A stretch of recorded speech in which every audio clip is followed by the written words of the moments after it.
from San Jose, in the heart of Silicon Valley, extracting the signal from the noise. It's theCUBE, covering OCP US Summit 2016. Brought to you by OCP. Now your hosts, Jeff Frick and Stu Miniman. Hey, welcome back everybody. Jeff Frick here with theCUBE, live in San Jose, California, San Jose Convention Center for Open Compute Project Summit. Stu, I'm getting tired after a couple days of wall-to-wall coverage. Stu Miniman here with me from Wikibon, and we're happy to introduce our next guest. I think first time on theCUBE, Bob Sherwood, CTO Big Switch Networks. Welcome. Thanks for having me, guys. All right, Rob, so what do you think of the show so far? This has been great. So I've been to all the OCP summits. This one, adds even on to this. There's a lot more energy that I've seen. The big news is Google has joined. I call that critical mass between Google, Facebook, and Microsoft. This is clearly becoming the place to be. And it seems like in kind of the talk in the hallways is that the Facebook kind of dominance as our event is going down a little bit as kind of the rise of the community comes up with some of those new members. And I think that's very much intentional. I think Facebook wanted to shepherd this enough to make sure it had momentum, but now that it does, I don't think they want to try to own it. And I think that's kind of the right thing on all sides. Yeah, so Rob, you've got a lot of history with kind of the open networking groups. I've seen you at a lot of the shows, the open networking user group, obvious here, OpenStack and the like. Give us kind of your view, where is kind of the open fitting into networking these days, kind of in general and maybe specifically some of the stuff you're seeing here at OCP? Yeah, I mean, I think what's really interesting is people talk about commoditization coming from the bottom up. Open compute is the perfect example of that. What do you commoditize first? The hardware, right? They have the racks, they have the storage, they have the compute, now they have the servers. You're starting to see more and more software. So previous to this, there was an open source bootloader, there's the Open Network Linux project that we run, the base operating system. Now newly announced, there's this Microsoft Sonic that goes on top. I think you're starting to see like this commoditization layer just kind of up and up and up. And it's really interesting the effect that it's having in the industry and the attraction it's getting with customers. So, what do you think of Sonic? I mean, that's a big push, networking's big discussion here at the OCP show. Why does Microsoft have a right to help, drive some of that? And, what does Big Switch think? How do you fit into the discussion? So, full disclosure, we've been working with them for a while on this, so I'm pretty pro Sonic. But I think, so from a technical standpoint, I think it's a good first step. And I think that the Microsoft people would admit to that say, they use it internally. It serves their purpose. It's not going to be everything to everyone, and that's not the intent. But you can kind of see down the road that might be the case. Like, this is Linux, the Linux kernel in circa 1995. This is a good first step, and there's going to be some interest, and then it'll be interesting to see how the community piles on and runs with it.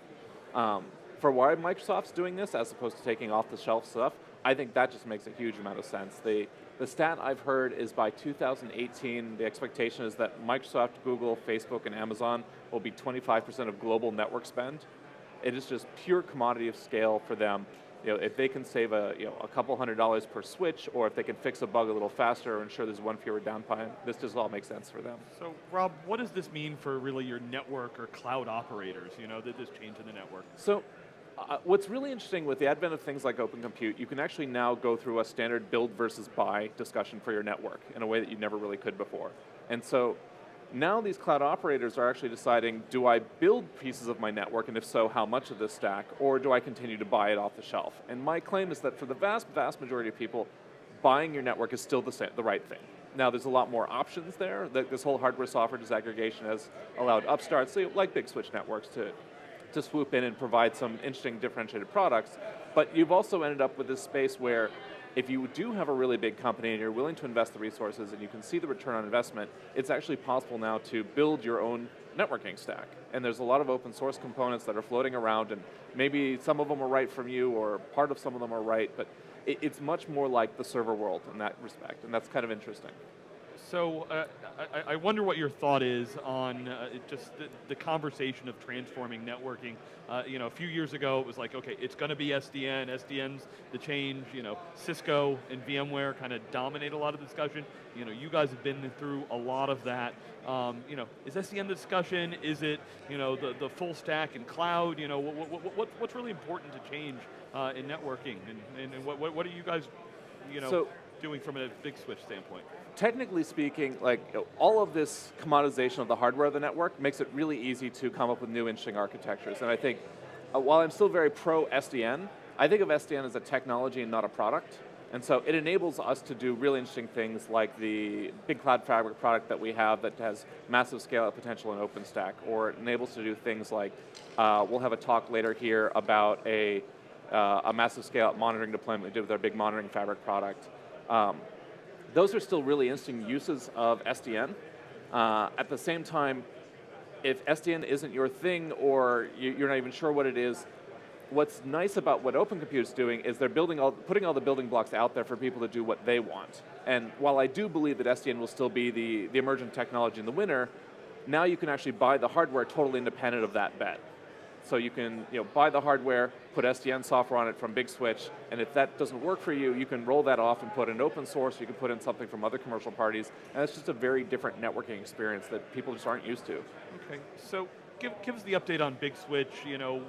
How should users be thinking, when do they call you guys? How do you fit into this very diverse ecosystem that's out there? So we provide what I think of as the iPhone experience for networking, which is simple to use, you don't have to be an expert, there's lots of interfaces to it, it's extensible. If you are not in the top 50 of IT companies in the world, you shouldn't build your network. You should go to a company like Big Switch. And if you are deploying OpenStack, if you are deploying new VMware, we've got a great product for you with Big Cloud Fabric. If you are trying to do more to monitor your network, if you're looking at, frankly, like a Gigamon purchase in the near time, you should look at our Big Monitoring Fabric product. That's really where we come in, but those are kind of little niches in a larger ecosystem. And I mean, they're very profitable niches, and that's why we're working on them.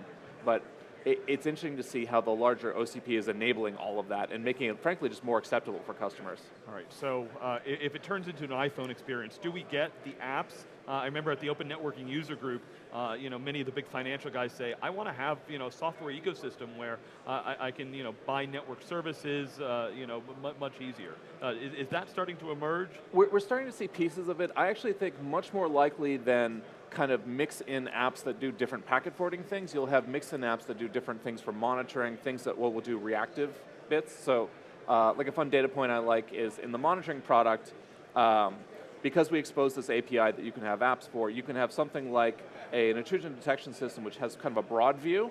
Once it detects a problem, make a call into our monitoring product to say, all right, there's this one thing here that's suspicious, let's start recording that, let's double click on that, let's put that into the DPI box.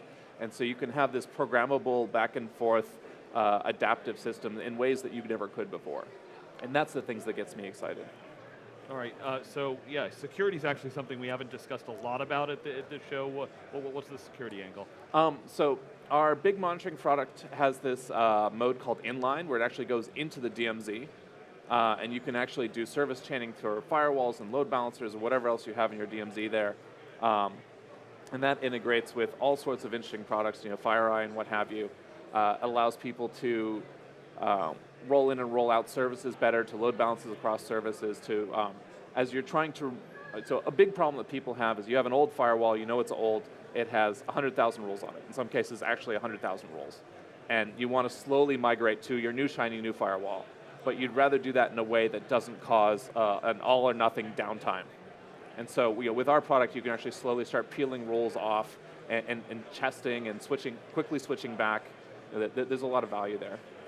Okay. Any customer stories you can share with us about, I guess, OCP specifically, if you have? So later today, we're going to be talking about a tier 1 financial provider that we can't name, but you'll see we actually deploy our monitoring product across 120 racks in a new data center of theirs and provide what we call a tap every rack experience. So programmatically, from any point in their 120 rack data center, they can pull traffic back to any number of tools that they have to do intrusion detection, to do performance analytics, or just to do basic debugging with Wireshark. And that's a huge use case for them. All right, Rob, we're getting to the end of our time. You've been coming here years and years and years. What are you working on for the next 6 months, 12 months, next big mountain to climb? I think the next big mountain to climb is to get all of the HyperScale folks working together rather than working things independently so that the rest of the community can benefit. So, every time that Google and Facebook and Amazon or Microsoft buy the same switch, it's cheaper for customers to buy that same switch, probably with different software on top. Yeah, so you expect to see Amazon showing up here next year? I let it slip, that's certainly my hope. All right, Rob. Rob Sherwood, CTO of Big Switch, thanks for stopping by theCUBE. Thanks for having me, guys. Absolutely. So I'm Jeff Frick with Stu Miniman. We are live at San Jose, California, the Open Compute Project Summit 2016, going wall to wall day 2. We'll be back with our next guest after this short break. Thanks for watching.